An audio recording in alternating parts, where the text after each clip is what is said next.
голос из прекрасного далека. Меня зовут Каныкей. Я родилась в этом городе 8 марта 2000 года. Древний город Ош. Он очень большой и красивый.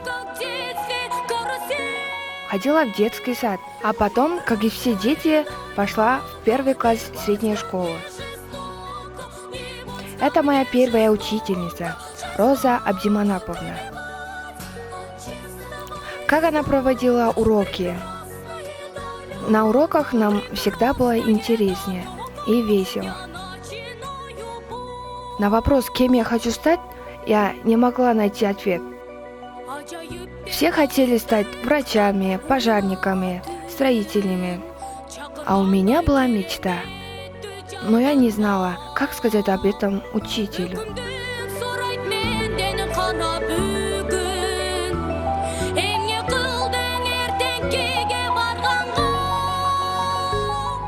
После школы я поступила в университет. Закончила педагогический факультет. А Роза Абдиманаповна до сих пор работала в моей школе. Я по ней всегда скучала.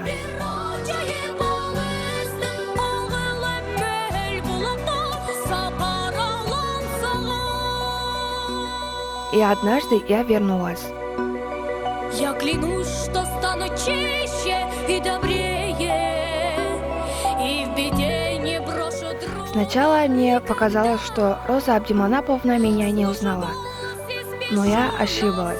Моя первая учительница меня, конечно же, узнала.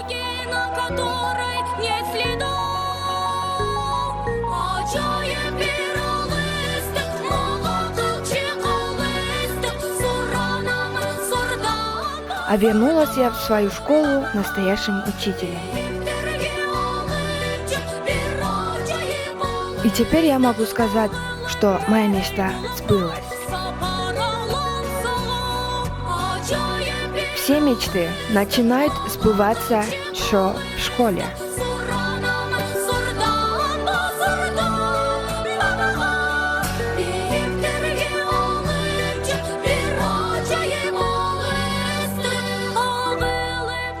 Теперь меня зовут учитель Умаралиева Каныкей Мырзалиевна.